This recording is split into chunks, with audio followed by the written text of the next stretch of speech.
Hello guys, this time I'm shooting a video from my car and from my phone, and for a lot of you this is an unusual thing, but for those of you who follow my channel for a long time, I've shot around 50 videos like this from my car talking about productivity, business, and not necessarily about Laravel or PHP, mostly about soft skills, about career changes, and my general advice for developers, not about the code.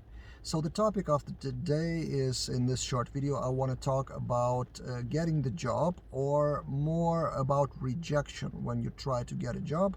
It's mostly for junior developers, or even not for juniors. Maybe you want to apply for a better job, and what to do, what to think in your mind if you get a rejection. So you send an application to a job, and one way you don't get anything, or another way you get, we will call you, and they don't call you, or maybe later, so some kind of excuse which is actually meaningless in most of the cases.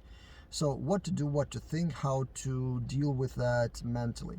It's pretty hard, and I see quite a few messages from you guys on Twitter and on YouTube comments from juniors who try to apply to the job and fail to get their first job or a better job. First, don't get discouraged, because a lot of rejections are not about your skills. It's about just someone being a bit better than you, or that company doesn't need exactly what you can offer.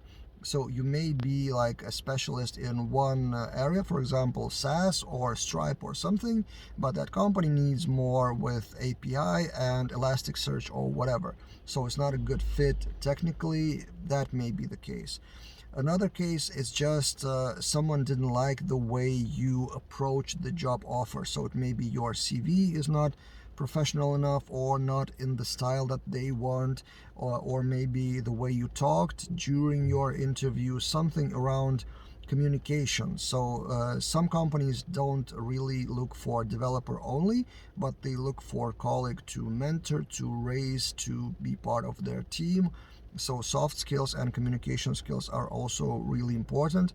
So my thought is, it's not about your skills necessarily, or maybe your skills are not like 100% what they need, and someone else did get the 100%. So it shouldn't discourage you from going to other offers, posting more applications to other jobs.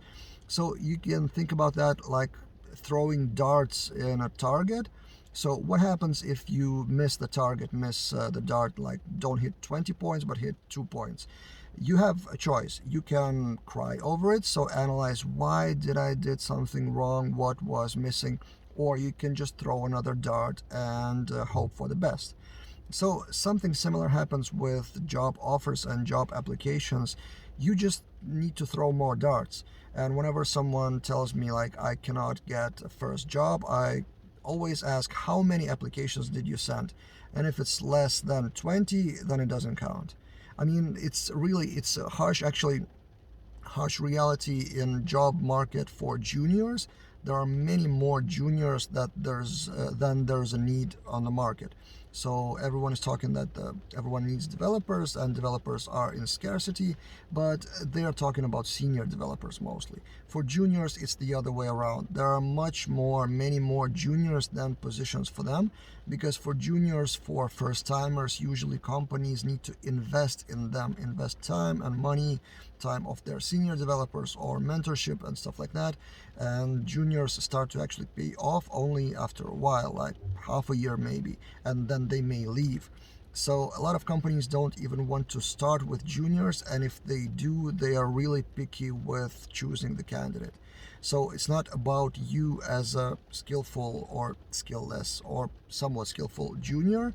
It's mostly about throwing a lot of darts. Don't get discouraged, don't get upset that you don't know something, because maybe you can learn. Of course, if you have any feedback from that company, that's a crucial thing, that you analyze that feedback and think what you did wrong during the interview or before the interview. Maybe you need to learn some skill, but then just keep throwing darts, and one day you will get successful. Same thing with freelance work. I have a lot of videos about Upwork, so you can search my channel for Upwork keyword.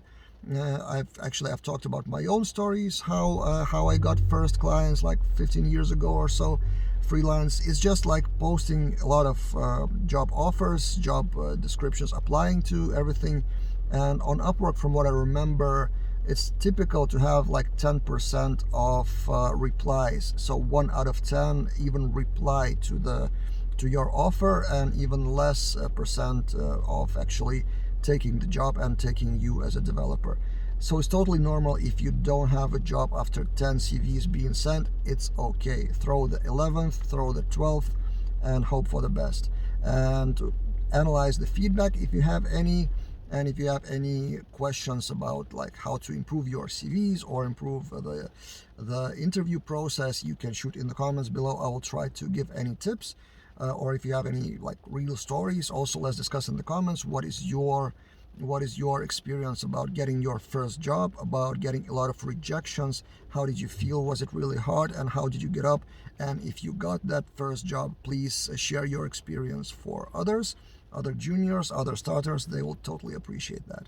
So that's it for this video. From time to time, I will be shooting these from my car. If you have any topics, what should I talk about in general about career development and success stories for developers, not in terms of code, also use the comment section below, and see you guys in other videos.